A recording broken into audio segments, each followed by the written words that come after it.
আসসালামু আলাইকুম রহমতুল্লাহি তাআলা ওয়া বারাকাতুহু। তো আজকে আমি একটা বিষয় জরুরি হিসেবে কথা বলতেছি এবং সূরা আদিয়াত 9, 10, 11 এই 3 আয়াতে আল্লাহ তাআলা কি বলেছেন সেগুলো আমরা তেলাওয়াত করতেছি এবং আউযু বিল্লাহি মিনাশ শাইতানির রাজিম। বিসমিল্লাহির রহমানির রহিম। আফালা ইয়ালামু ইযা বু'সিরা মা ফিল কুবুর ওয়া হুসিলা মা ফিস সুদুর ইন্না রাব্বাহুম বিহিম ইয়াওমা ইযিল লাখাবীর। সাদাকাল্লাহুল আযীম। আল্লাহ তাআলা বলেন যে আফালা ইয়ালামু ইযা বু'সিরা মা ফিল কুবুর, সে কি জানে না যখন কবরে যা আছে তা উৎখিত করা হবে।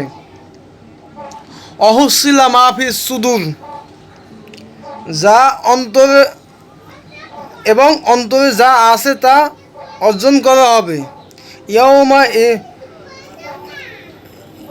ইন্না রাব্বাহুম বিহিম ইয়াউমা ইযিল লাখাবীর, সেদিন তাদের কি হবে সে সম্পর্কে তাদের পালনকর্তা সবিশেষ জ্ঞাত। মানে কবরে কি হবে এটা আল্লাহ পাক জানেন এবং যা অন্তরে আছে এটাও কি আল্লাহ পাক জানেন এবং সেদিন কিয়ামতের দিন কি হবে বা হবে সেটা আল্লাহ পাক ভালো জানেন। তাহলে এই হলো সূরা আদিয়াত 9, 10, 11 নম্বর আয়াত। আল্লাহ তাআলা সবাইকে বলছে, এই কথা সবাইকে বলছে যে কবরে যখন রাখা হয় তখন কি হয় পৃথিবীর কোনো মানুষ জানে না, সেটা কি আল্লাহ পাক জানেন। তো এটা কবরের ভিতরে যেটা কি হয় এটা পৃথিবীর কোনো মানুষের ক্ষমতা নাই, যে বাবের ক্ষমতা নাই যে সেটা সে অর্জন করে এবং সে জানে।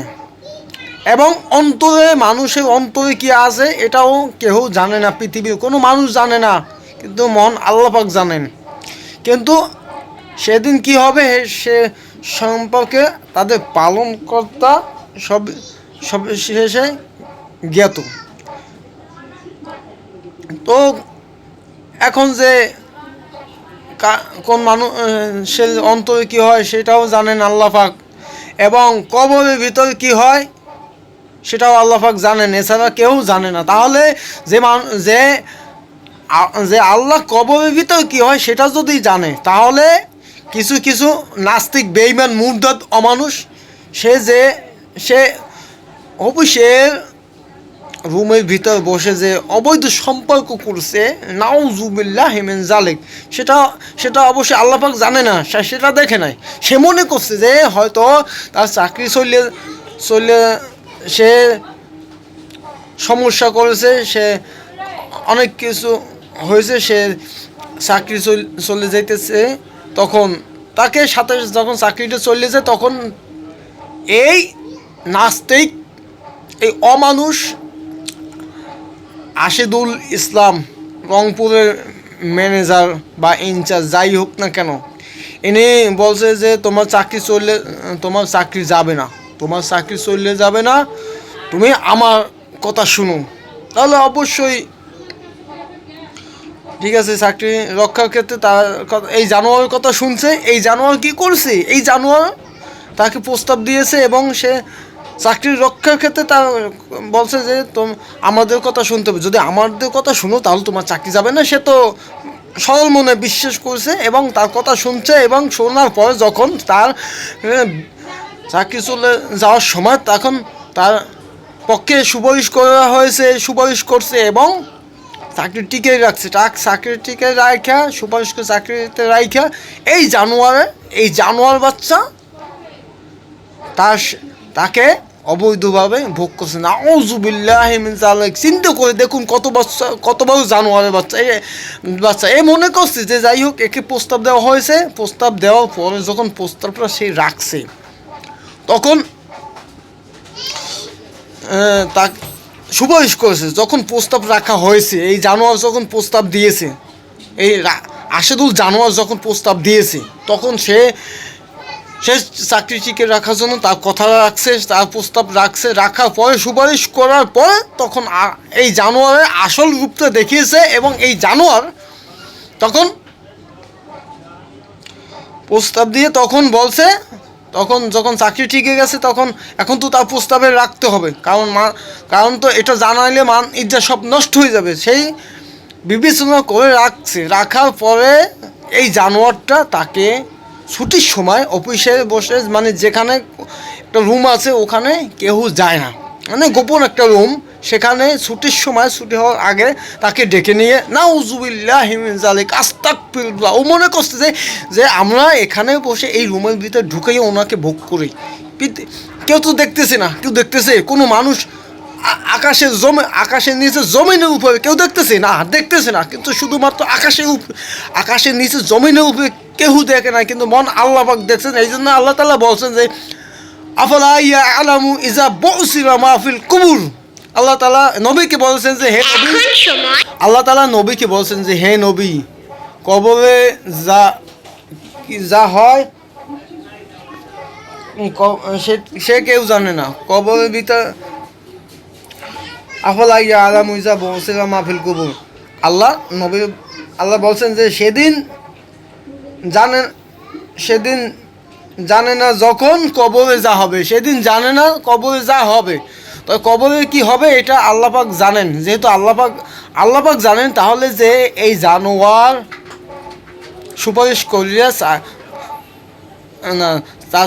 তার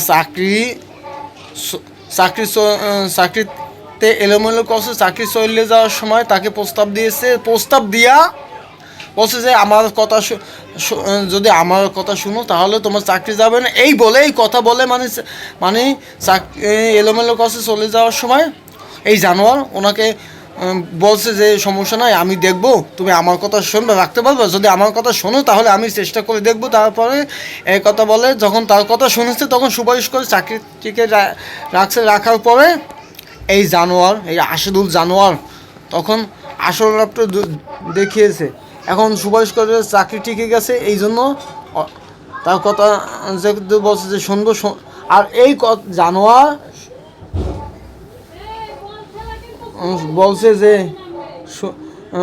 বলছে প্রস্তাব করছে, তাই চাকরি টিকে গেছে এবং সুপারিশ করে চাকরিতে রাখে। এই জানোয়ারটা কি করছে, তখনই বলছে যে এইরকম যে আমাকে দিতে হবে, নাউজুবিল্লাহি মিন যালিক। তারপরে ঘরে ওই পার্সোনাল যেখানে মানে তাদের একটা গোপন রুম আছে, ওই গোপন রুমে নিয়ে তাকে ভোগ করছে। ও চিন্তা করছে যে এখানে কেউ নাই, কেউ দেখবে না বা কেউ দেখতেছে না, এইটা মনে করে আল্লাহ তাআলা বলছেন যে ইয়া আইয়ুহান নাস ইত্তাকুল্লাহ মা আস-সাদিকিন, তোমরা হে মানুষেরা, এই আইয়ুহান নাস, হে মানুষেরা, ইত্তাকুল্লাহ, তোমরা আল্লাহ পাককে ভয় করো, মা আস-সাদিকিন, তোমরা আল্লাহ পাককে ভয় করো এবং ইমানের দাবিতে সত্যবাদীদের সঙ্গী হও। তো এই জানোয়ারটা কি করছে, এই জানোয়ারটা তো আল্লাহ পাককে ভয় করে না। আল্লাহর কসম, যদি এই জানোয়ার যদি আল্লাহ পাককে ভয় করতে পারতো তাহলে এই চাকরি এলোমেলো করছে, চাকরি চলে যাওয়ার সময় তখন এই জানোয়ার তাকে প্রস্তাব দিয়েছে, মানে তখন ভালোভাবে বলছে যে চাকরিটা চলে যাওয়ার সময় যখন চলে যাবে, মানে চাকরি থাকবে না যখন যাইবে, তখন উনি সাথে সাথে উনিকে বলছে যে না, চাকরি যাবে না, আমি দেখতেছি বিষয়টা কি, আমার কথা শুনতে হবে, যদি আমার কথা শুনুন তাহলে আমি দেখতেছি। এবং সে যখন তার কথা শোনার পরে এই জানোয়ারটা তখন সুপারিশ করার সাথে সাথে চাকরিটা টিকে গেছে এবং চাকরি ঠিক রাখছে সুপারিশ করে। তারপর এই জানোয়ার তাহলে বলছে যে আমার সাথে থাকতে হবে, নাউজুবিল্লাহি মিন যালিক। আমি যে বললাম যে আল্লাহ পাক বলছেন যে ইয়া আইয়ুহান নাস ইত্তাকুল্লাহ মা আস-সাদিকিন, আল্লাহ পাক মানুষকে বলছেন যে হে তোমরা আমাকে ভয় করো এবং ইমানের দাবিতে সত্যবাদী সঙ্গী। কিন্তু এই জানোয়ার তো আল্লাহ পাককে ভয় করে না। যদি আল্লাহ পাককে ভয় করতো তাহলে চাকরি যাওয়ার সময় উনি উনি যে বলছে যে আমার কথা শুনুন, তাহলে ওনার কথা শুনতে বাধ্য করছে। বলছে এই জানোয়ারটা যে বলছে যে চাকরি যখন চাকরিতে এলোমেলো হয়েছে, চাকরি চলে যাওয়ার সময় যখন চলে যাবে তখন বলছে যে আমি দেখতেছি, কিন্তু এই জানোয়ারটা ওনাকে বলছে আমার কথা শুনলে আমি দেখতেছি, আমার কথা যদি শোনো তাহলে আমি সুপারিশ করবো। তাহলে আমি এখন এই জানোয়ারটা যদি আল্লাহ পাককে ভয় করতো, তাহলে তাহলে ইনি ইনি এতটুকু করতো যে ঠিক আছে, বিনা স্বার্থে উনি উনি চেষ্টা করে চাকরিতে রাখতো, কিন্তু বিনা স্বার্থে তো না। এই জানোয়ার তো আল্লাহ পাককে ভয় করে না। আল্লাহ পাক বলছে যে ইয়া নাস ইট্টা করলাম আর সদেকে, তোমরা আল্লাহ পাককে ভয় করো, কিন্তু এই জানোয়ার আল্লাহ পাককে ভয় করে না বলেই তো তাকে বিনা স্বার্থে করে না, স্বার্থের জন্য তাকে বলছে আমি দেখতেছি সব কিছু, আমি দেখব, তুমি আমার কথা যদি মেনে নাও বা আমার কথা শুনো তাহলে আমি সুপারিশ করবো। তাহলে এটা কি বিনা স্বার্থে করছে? বিনা স্বার্থে তো করে না। আমি একটা মানুষ অসহায় পড়ছে, এখন আমি বলতে পারি অসহায় মানুষকে বাসা যাইয়া দেখতেছি যে আমি সহযোগিতা করতেছি, মানে এটাকেই কী করছে জানোয়ার, কী করছে সহযোগিতা, এখন চাকরি চলে যায় এটা সুপারিশ করে তাকে চাকরিতে রাখা হচ্ছে কি, এটা মানে সহযোগিতা করছে, এটা ভালো কাজ, কিন্তু বিনা স্বার্থে করতে হবে। একটা মানুষ এক জায়গায় পাশার খাই পৌঁছে, এনাকে আমি তুলে দাঁড় করাই তার আমি বাসায় পৌঁছে দিলাম বা কিছু করলাম, এটা বিনা স্বার্থে। এমন একটা মানুষ পাশার খাই পৌঁছে বা এই মানুষটাকে তুলে এক জায়গায় দাঁড় করাইলাম, দাঁড় করতে না পারলে এক জায়গায় বসাইলাম, নাস্তা খাওয়াইলাম বা যা করা করছি, তারপরে মানুষটাকে বাসায় পৌঁছে দিলাম, সে গেল বা নিয়ে গেলাম একটা যে কোনোই। কিন্তু এখন এটা তো বিনা স্বার্থে, ঠিক আছে, কোনো কিছু তার বিনিময়ে এই যে মানুষটা পড়ে গেল তাকে যে আমি দাঁড় করাইলাম বা বসাইলাম, তাকে আমি সহযোগিতা করলাম, কিন্তু কোনো স্বার্থের জন্য নয়, পড়ে গেছে দাঁড় করাইলাম, এর কাছ থেকে আমি টাকা পয়সা নিলাম না, বিনা টাকা পয়সা বিনা স্বার্থে আমি তাকে দাঁড় করাই দিয়া, তারপর সে যদি হাইটে যাইতে পারে তাকে দাঁড় করাইলাম। এখন সে যাইতে পারতেছে না, সে মানে পাশার খাই পচে, সে তাকে ধরে এক জায়গায় বসাইলাম বা নাস্তা খাওয়াইলাম, মানে এটা আমি উদাহরণ দিয়ে বললাম।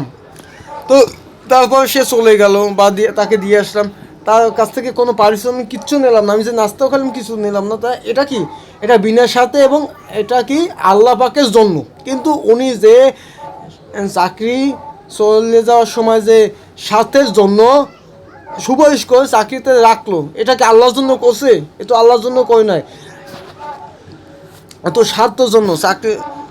চাকরি চলে যাওয়ার সময় সে তাকে বলছে যে যদি আমি দেখতেছি, আমি বিষয়টা দেখবো, তুমি আমার কথা শুনলে আমি দেখতে পারি যে এরপর কাছে যে ঠিক আছে আপনার কথা শুনবো, আপনি দেখেন আমি চাকরি করবো। আচ্ছা যখন চাকরি করবো তাহলে সে চাকরি করবে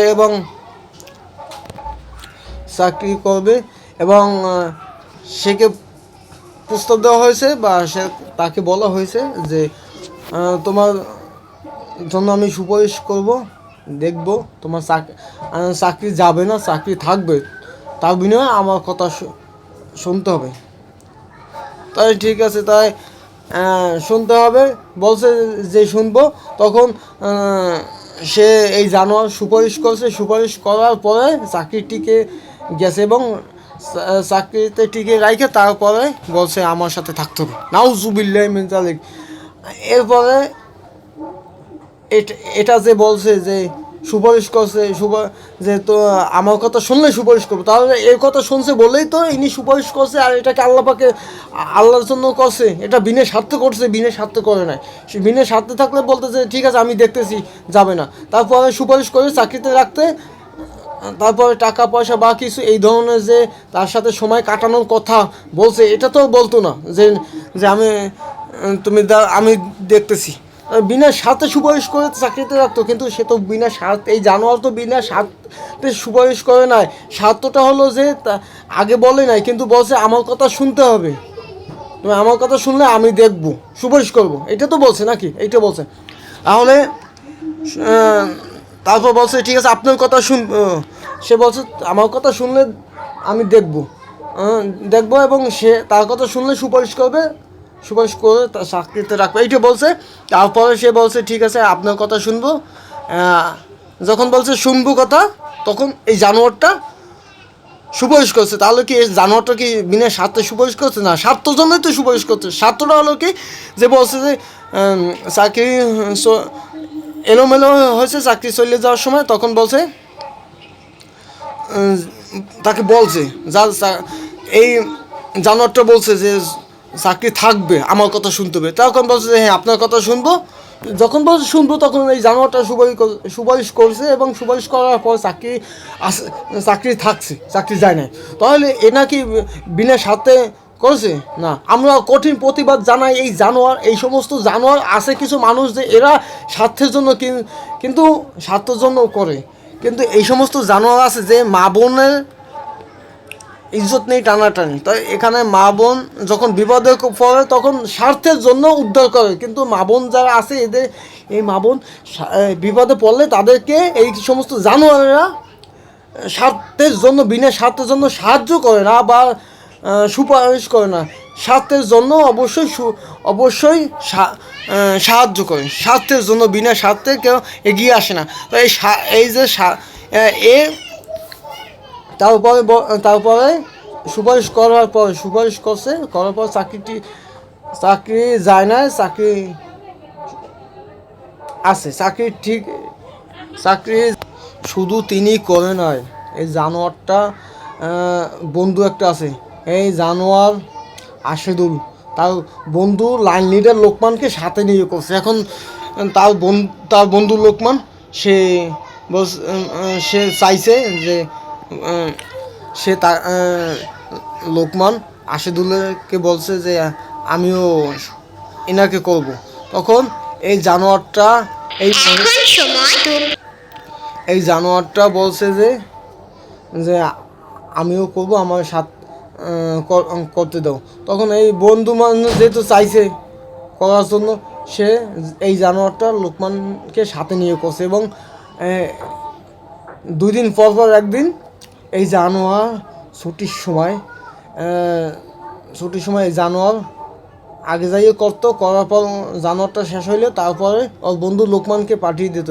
এইভাবে করে এই 2টা জানোয়ার এনাকে সুপারিশ করে চাকরিতে রাইখে এইভাবে ভোগ করছে। টানা 5 বছর ভোগ করছে। আমরা তীব্র নিন্দে জানাই যে এমন জানোয়ার, এই জানোয়ারগুলো দৃষ্টান্তমূলক শাস্তি দাবি জানাচ্ছি আমি আল্লাহ পাকের কাছে। আমি কোনো মানুষের কাছে এই জানোয়ারদের শাস্তি চাই না, শাস্তি চাই আল্লাহ পাকের কাছে। কারণ এটা তো শেষ হয়ে গেছে। তাহলে চাকরিতে এলোমেলো হওয়ার পর চাকরি চলে যাওয়ার সময় এই জানোয়ার তাকে বলছে এবং প্রস্তাব দিয়েছে যে তুমি আমার কথা শোনো, আমার কথা শুনলে আমরা এখানে তোমার জন্য সুপারিশ করব। তাহলে এই জানোয়ারটা স্বার্থের জন্য সুপারিশ করে চাকরিতে রাইখা তারপরে এই কাজগুলো করছে। আমরা বলতে চাই যে ঠিক আছে, এলোমেলো করছে, আপনি ভালো কাজ করছেন, এলোমেলো করছে, চাকরি চলে যায়, তখন আপনি তাকে বলছেন আমার কথা যদি তুমি আমার কথা শুনো তাহলে চাকরি থাকবে। এইভাবে আপনি প্রস্তাব করেছেন, আশেদুল এইভাবে প্রস্তাব করার পরে সে বলছে ঠিক আছে আপনার কথা রাখবো, আপনি যা বলবেন তা আমি শুনবো। যখন বলছে যে আমার কথা শুনতে হবে, উনি যখন রাজি হওয়ার পর এই স্বার্থের জন্য এই জানোয়ারটাকে ভোগ করার জন্য সুপারিশ করে চাকরিতে রাখার পরে তিনি এই যে ভোগ করা শুরু করছে, টানা 5 বছর এনাকে ভোগ করছে। এ বিষয়ে জানা হয় নাই, বাট জানে তো মন আল্লাহ পাক। এই জানোয়ারগুলো যে মেয়েকে চাকরি চলে যাওয়ার সময় সুপারিশ করে চাকরিতে রাইখা যে রুমের ভিতরে প্রতিদিন 2 দিন পর একদিন করছে, কেউ দেখে না। ও মনে করছে যে পাইছি সুযোগ একটা, চাকরি চলে যায়, আমি বলে দেখি, আমি বলি যদি আমার মানে এ তো আগে থাকতেই যে চাকরি যখন চলে যাওয়ার সময় ইনি আগেই মনে করছে যে চাকরি চলে যায়, যদি আমি বলে দেখি যে যদি আমার কথা শোনে তাহলে আমি সুপারিশ করব, কারণ এই সুপারিশ কাজে লাগবে। এই জন্যই চিন্তা করছে যে চাকরি চলে যায়, দেখি বলে দেখি যে আমার কথা রাখে কি না। যে উনি তো জানোয়ার, জানোয়ারের মধ্যে মাথার ভিতরে তো শয়তানি বুদ্ধি। উনি উনি বলছে যে শোনো, ডাইকে নিয়ে বলছে যদি আমার কথা শোনো, এটা তো কেউ শুনে নাই যে গোপনে নিয়ে যাই ওনাকে বলছে যে আমার কথা শুনলে তোমার চাকরি থাকবে, আমার কথা না শুনলে চাকরি থাকবে না, যদি আমার কথা শোনো তাহলে আমি দেখতেছি, বা সুপারিশ করার কথা বলছে, এতটুকু বলছে। তারপরে উনি তার কথা যখন শুনছে তখন বলছে, তখন শুনছে যে হ্যাঁ আপনি যা বলবেন তাই শুনবো। এরপরে ওই জানোয়ারটা সাথে সাথে সুপারিশ করছে, সুপারিশ করার পরে চাকরি টিকে গেছে এবং চাকরিতে কোম্পানি রাখার পর চাকরিতে রাখলো কোম্পানি, সুপারিশ করছে কিন্তু এই জানোয়ার সুপারিশ করছে এবং জানোয়ারের সুপারিশ সুপারিশ জানোয়ারের সুপারিশ রেখে চাকরিতে টিকে গেছে। এরপরে এই জানোয়ারটা নিয়মিতই বুক করছে এবং এই জানোয়ার মনে করছে যে যেহেতু আমার কথা রাখছে তাহলে আমি তাকে এই সাথটা বলছে যে আমার সাথে থাকতে হবে। যখন সুপারিশ বলেছে চাকরি থাকছে, চাকরি যায় না, তখন জানোয়ারটা বলছে যে আমার সাথে থাকতে হবে, তখন থাকার কথা বলছে। কিন্তু যখন চাকরি চলে যায় তখন প্রথমে বলছে যে কি যে আমার ডাইকে নিয়ে বলছে যে আমি দেখি বিষয়টা, কিন্তু আমি দেখি চাকরি যাবে না, চাকরি থাকবে, কিন্তু আমার কথা যদি তুমি শোনো তাহলে আমি দেখতে পারি, বা আমার কথা শুনলে তোমার চাকরি যাবে না, এই কথাটা বলছে। যখন রাজি হয়েছে তখন সুপারিশ করার পরে এই কথাটা বলছে যে থাকতে হবে। তো এই কথা বলে যে আপনি যে তারপরে সুপারিশ করে চাকরি রাইখে যে আপনি যে এইভাবে যে আপনাদের গোপন রুমে যে ওকে নিয়ে থাকছেন বা ওকে গোপন রুমে ঢুকাই যে আপনি করছেন, এটা তো কেউ পৃথিবীর দেখে না। কেউ তো আপনি মনে করছেন যে এরা মনে করছে যে কেউ দেখবে না, যা সবাই ছুটি হয়ে গেছে, কাজ স্যারের আমার দেখবে, কেউ দেখবে না। কিন্তু একটা কথা জানা উচিত ছিল যে আপনি যে এই কাজটা করেছেন, যে সুপারিশ করে চাকরিতে রাখার পরে যে স্বার্থ দিয়েছেন, তারপর যে আপনি ছুটির পরে যে ওনাকে ওই রুমের ভিতরে নিয়ে যায় যে আপনি করছেন, এটা কেউ দেখে না, কিন্তু আল্লাহ দেখছে। এটা তো আপনি বুঝে উচিত যে কেউ না দেখতে পারলেও কিন্তু আল্লাহ দেখবে, আল্লাহ দেখতেছেন বা আল্লাহ দেখবে, এই কথাটা আপনার জানা ছিল না। আপনি তো যে কেউ দেখে না, কিন্তু কেউ না দেখলে আল্লাহ তো দেখবে, এই কথা তো আপনি বিশ্বাস করেন না। যদি এই কথা বিশ্বাস করতেন তাহলে তো আপনি এভাবে করতেন না, তারপরেও আপনি করছেন।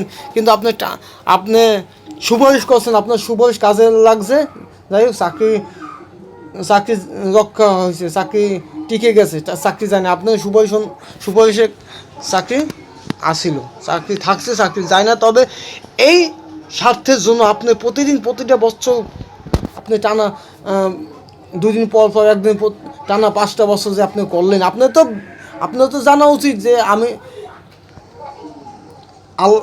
কেউ দেখে না, আল্লাহ দেখছে। এটা তো আপনার আল্লাহর প্রতি বিশ্বাস নাই। এটাই বলবো যে আল্লাহর প্রতি যদি বিশ্বাস থাকতো তাহলে এই কাজটা জীবনও কেয়ামত হয়ে গেল করা সম্ভব না। এই যে যারা আল্লাহ পাককে বিশ্বাস করে তারা এইভাবে কোনো অসৎ কাজ করে না, যারা আল্লাহ পাককে বিশ্বাস করে তারা জানে যে আমি যদি গোপনেও যদি 10 হাত মাটির নিচে যাইও কোনো অসৎ কাজ করি, সেটা কেউ না দেখলে আল্লাহ দেখবেন। কিন্তু এইটা বিশ্বাস করে।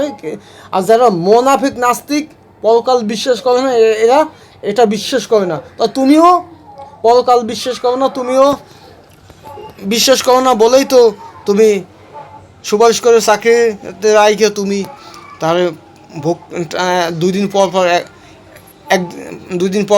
1 দিন তুমি এই করছো। শুধু তুমি করো না, তুমি 1 মাস টানা এরকমভাবে ভোগ করছো। যখন তোমার বন্ধু এই বিষয়ে জানার পর তোমাকে চাইছে, তুমি তাকেও দিছো, তাকে সাথে নিয়ে দিছো, কারণ তোমার এটা তো স্ত্রী না, তুমি তো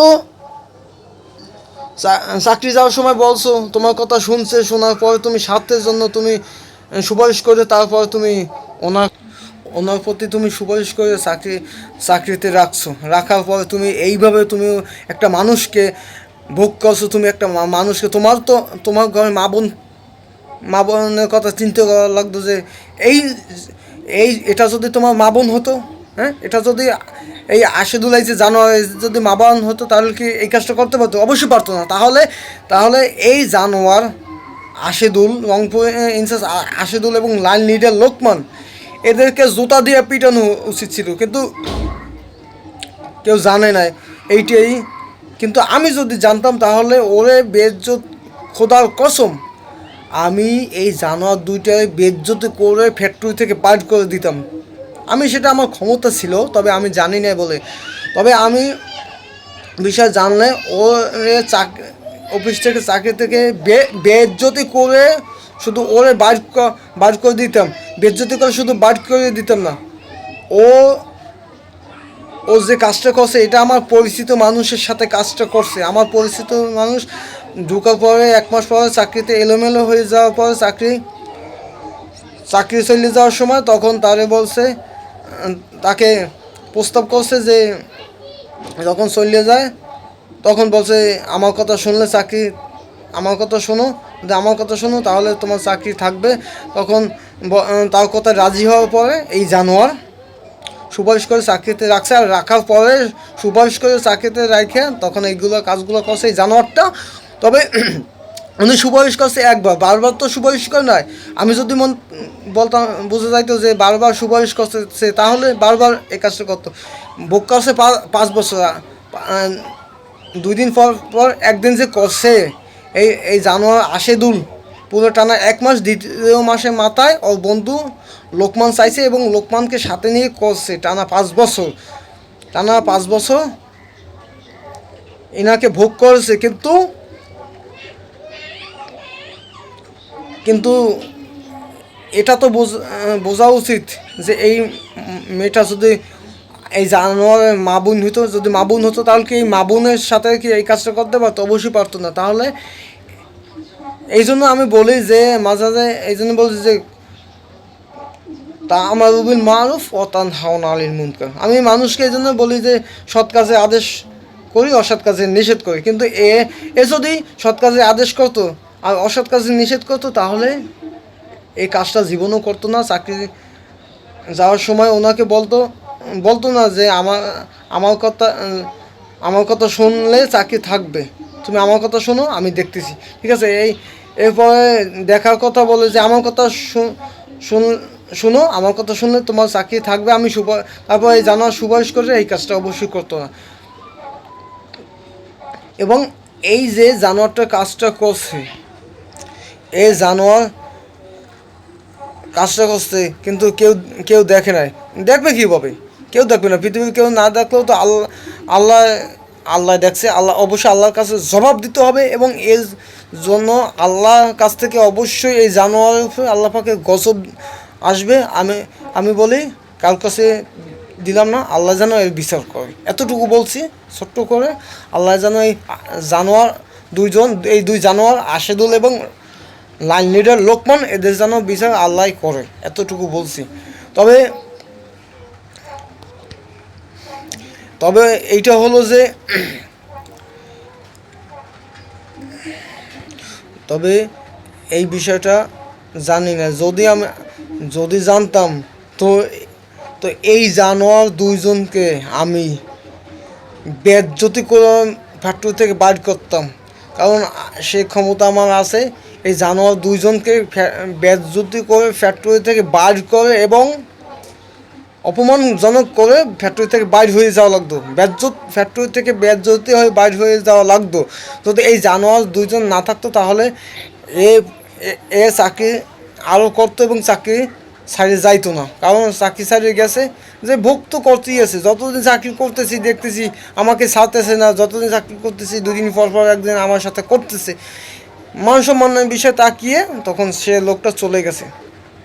কিন্তু কিন্তু এই বিষয়টা আমি জানলে এই জানোয়ার দুজন আশেদুল এবং লাইন লিডার লোকমান, এদেরকে বেজ্জতি করে, খোদা কসম বেজ্জতি থেকে ওদের চাকরি থেকে বের করে দিতাম। এবং তার যে তার যে স্ত্রী আছে, তার স্বামীর সঙ্গেও সংসার করতে পারতো না। আমি যেটা বলছি সেটা, ওরে শুধু ওর এখান থেকে চাকরি থেকে বের করতাম না, ওর সংসার ওর সংসারও আমি ওর সংসারও আমি ধ্বংস করে দিতাম। খোদা কসম ওর সংসার আমি ধ্বংস করে দিতাম। আমি সংসার ধ্বংস করে দিতাম।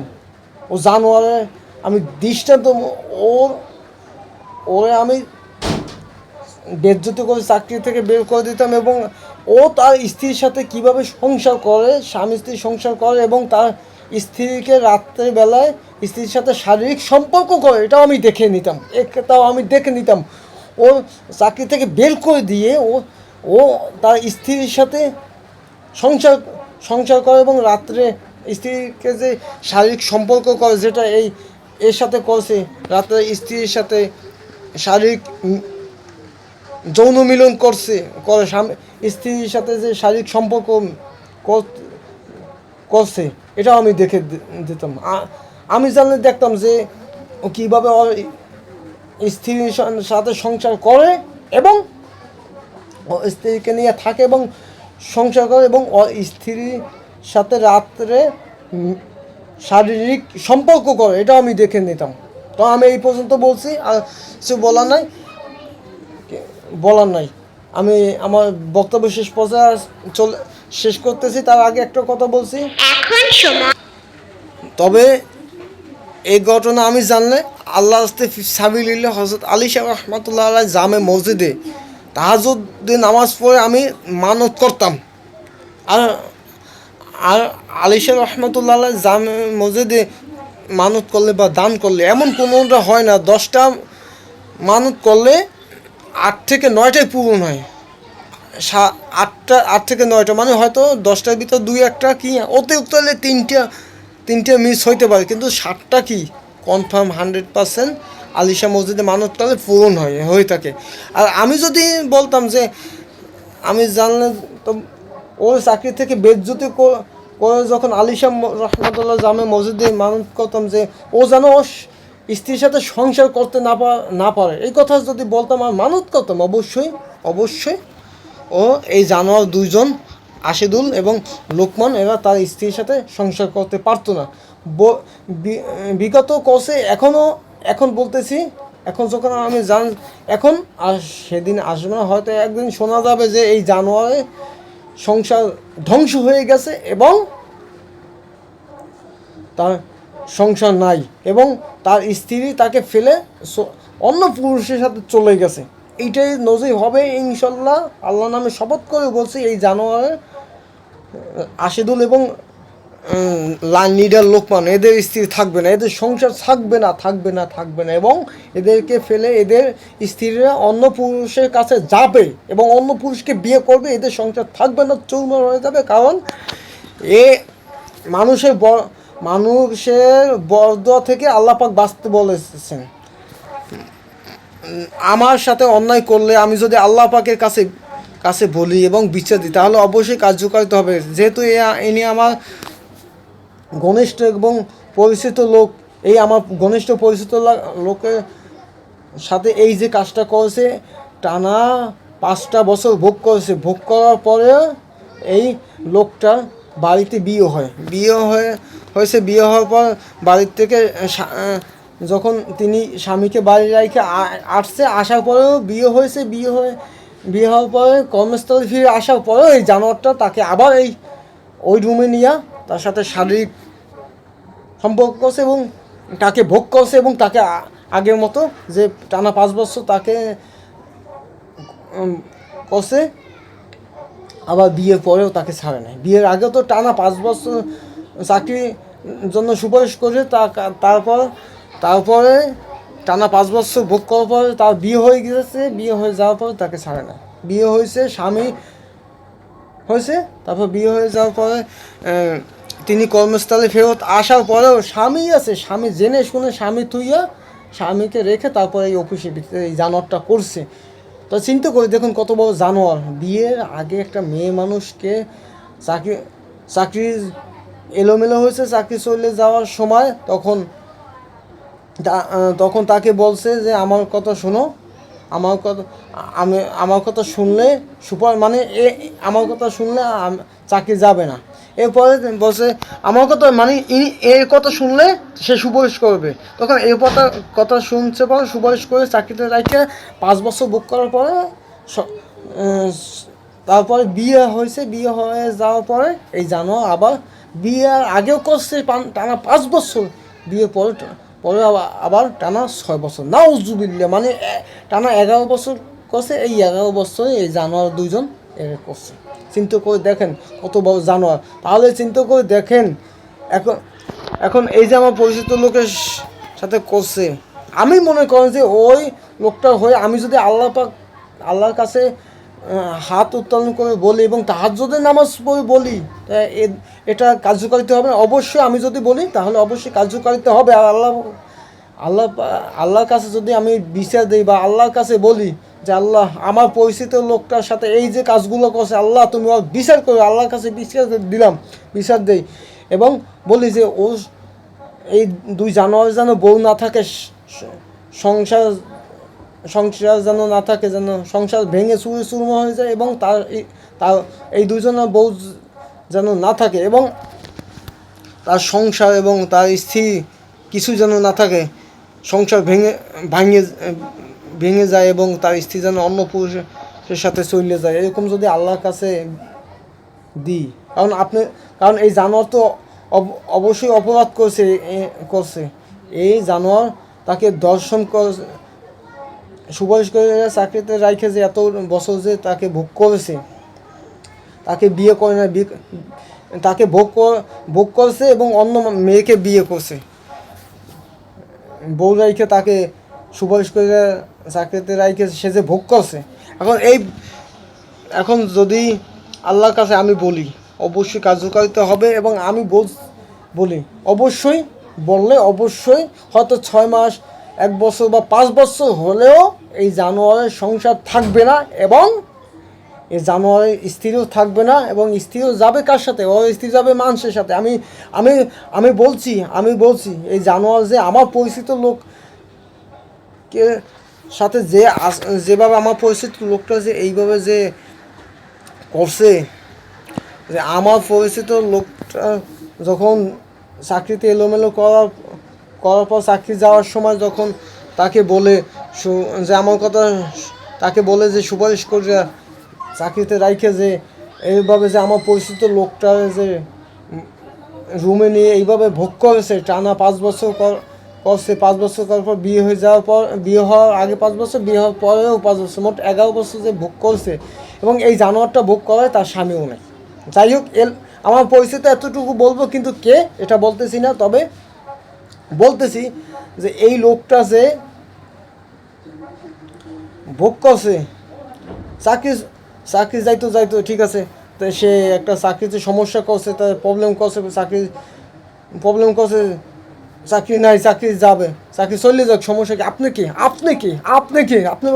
আপনি কেন সুপারিশ করলেন? এ লোকটা চাকরি থাকবে না, যাক চলে যাক, সমস্যা কি? আপনি সুপারিশ করলেন কেন? আপনি তো সুপারিশ করছেন আপনার স্বার্থের জন্য, যে আপনি তো সুপারিশ করছেন যে তারে আপনি বিছানায় নিয়ে ভোগ করবেন।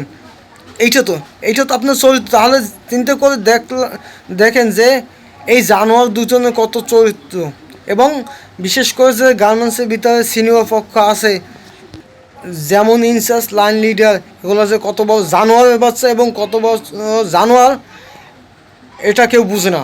অবশ্যই ম্যানেজমেন্ট যারা চাকরি করছে সবাই প্রায় এইরকম জানোয়ার, এবং তারা মা বোনের ইজ্জত নিয়ে থাকে। এবং এই জানোয়াররা কি বলবো, আর কিছু বলতেছি না। তবে ভালো যুবতী যে মেয়েরা আছে তারা যদি চাকরিতে প্রবলেম করে, চাকরি চলে যাওয়ার সময়, তখন এই সমস্ত জানোয়ারেরা বলে যে আমার কথা শুনলে চাকরি যাবে না, এরকম প্রস্তাব দেয় যে আমার কথা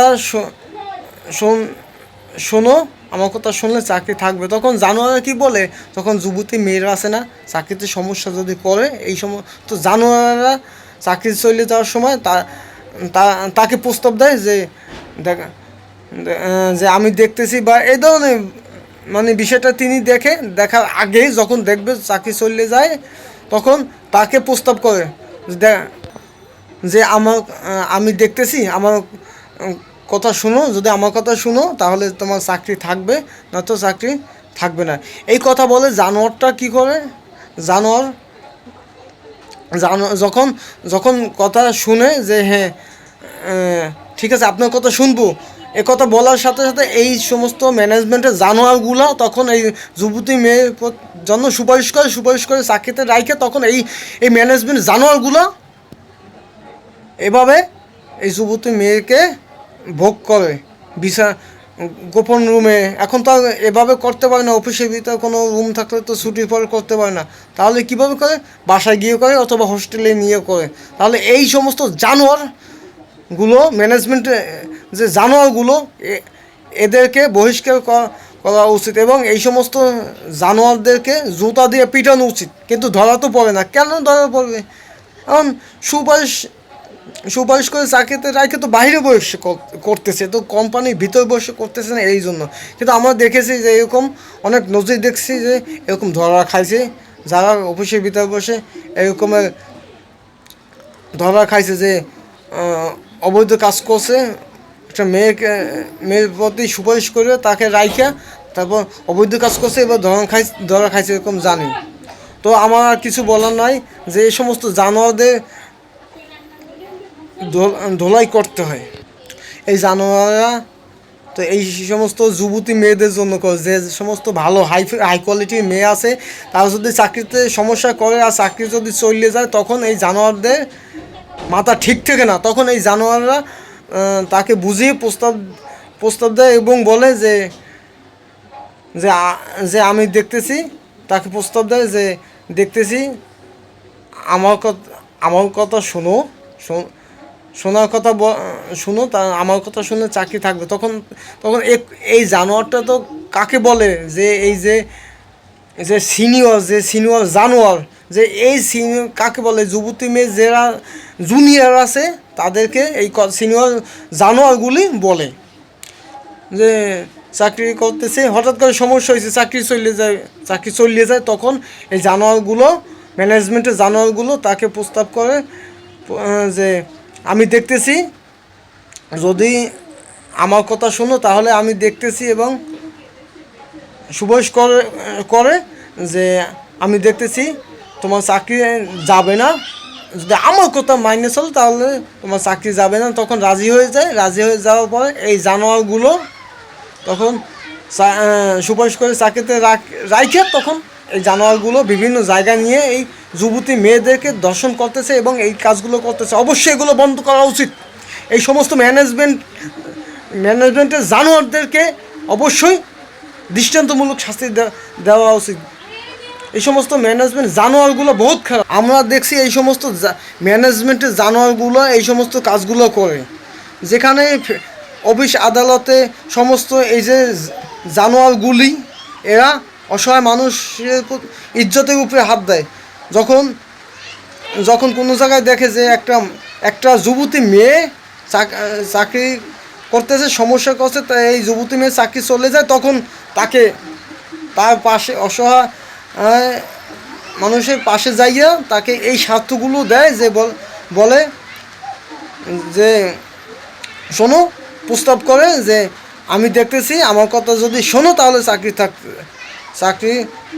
থাকবে এবং চাকরি করতে পারবো। তাহলে এই প্রস্তাবগুলোই দেয়, যে যাই বলে যে যে আমি দেখতেছি বিষয়টা, গোপনে নিয়ে যাই বলে আমি বিষয়টা দেখতেছি, তোমার কোনো সমস্যা হবে না, তোমার চাকরি থাকবে, তুমি চাকরি করতে পারো যদি আমার কথা শোনো। তাহলে সাথে সাথে বা কতক্ষণ পরে চিন্তা করে জানায় যে হ্যাঁ দেখুন আমি চাকরি করতে চাই, তাহলে আপনি দেখুন না। এইটা হলো যে কি, এই সমস্ত জানোয়ার তখন এই কথা বলার পরে তখন দেখতেছে যে না ঠিক আছে, এখান তো আমার তো চাকরি করতে হবে, বা তখন তার প্রস্তাবে রাজি হয়। যখন রাজি হয় তখন সুপারিশ করে, রাজি হওয়ার আগে আর সুপারিশ করে না, এই তারপর রাজি না হওয়ার আগে সুপারিশ তো করে না। যখন বলে যে আমার কথা শুনতে হবে, তখন সে যখন বলে যে শুনবো, তখন এই সমস্ত জানোয়ারগুলি তখন সুপারিশ করে। কিন্তু কেন বলবে? আমার কথা হলো যে একটা মানুষ চাকরি চলে যায়, আপনি তাকে মানবতার ক্ষেত্রে আপনি সুপারিশ করে চাকরিতে রাখেন, কিন্তু বিনা স্বার্থে। কিন্তু স্বার্থটা হলো যে কি, চাকরি যখন চলে যায় তখন এই যুবতী মেয়ে, যখন কোনো মানুষের ছেলে নিচ্ছে না সমস্যা, যদি কোনো যুবতী মেয়ে মেয়ে চাকরির জন্য আসে, তখন তারা এই সমস্ত জানোয়াররা কী করে, ম্যানেজমেন্টের জানোয়াররা তাকে প্রস্তাব করে, ঠিক আছে চাকরি দেওয়া যাবে, চাকরি হবে, আমার কথা শুনতে হবে। তখন বলে যে চাকরি হবে, যদি আমার কথা শুনো তাহলে আমি সুপারিশ করে, লোক তো নিচ্ছে না, তা আমি সুপারিশ করব, তার বিনিময়ে আমি তোমাকে কিছু কথা বলতেছি, তো আমার কথা যদি তুমি রাখো তাহলে আমি তোমার চাকরি দেবো। আর তখন তো অনেক কথা বলে যে কোথাও নিচ্ছে না, বা তখন বলে যে কোন আমি সুপারিশ করলে হবে। তখন চিন্তা করে দেখে, তখন যে ঠিক আছে আপনার কথা আমি রাজি। তখন রাজি হওয়ার পর এই জানোয়ার রাজি হওয়ার পরে সুপারিশ করে, কিন্তু জয়েন করার আগে সুপারিশ করে, তখন সুপারিশ করে চাকরি হয়, কিন্তু জয়েন্ট দেওয়ার আগে 2-4 বার নাও জুবিল্লাহ জালিক এই জানোয়ার, ম্যানেজমেন্টের জানোয়াররা সুপারিশ করে, জয়েন করার আগে সুপারিশ করে, জয়েন করার আগে বুক করে, আবার জয়েন করার পরে বুক করে। তাহলে আমি আর কিছু বলতে চাই না। এই সমস্ত ম্যানেজমেন্টের সিনিয়র জানোয়ারগুলি, এদেরকে জোতা দিয়ে পিটানো উচিত। এই সমস্ত ম্যানেজমেন্টের যে জানোয়ার, কিছু সবগুলো সিনিয়র ম্যানেজমেন্ট, সবগুলো না, ম্যানেজমেন্টের সিনিয়র যেগুলো জানোয়ার ম্যানেজমেন্ট আছে, এগুলোকে ডিস্টেন্স জোতা দিয়ে পিটানো উচিত। যাই হোক, আমি আর কিছু বললাম না। তো এই যে আমি আবার বলছি, আমি যে বক্তব্যটা দিয়েছি আপনারা কেউ নেবেন না। মানুষ ভালো আছে, সব ম্যানেজমেন্টের লোক খারাপ না। কিছু ম্যানেজমেন্ট জানোয়ার, কিছু ম্যানেজমেন্টের লোক আছে জানোয়ার, যারা যুবতী মেয়ে দেখলে তাদের জিভে পানি এসে যায়। এই সমস্ত যারা যারা ম্যানেজমেন্টের সিনিয়র, যারা অসৎ কাজ করে এবং স্বার্থের জন্য তাদের মা বোনের ইজ্জত নেয়, এদেরকে জোতা দিয়ে পিটানো উচিত। আমি সবাইকে বলছি না, যারা খারাপ তাদেরকে বয়কট করা উচিত। আসসালামু আলাইকুম ওয়া রাহমাতুল্লাহি ওয়া বারাকাতুহু।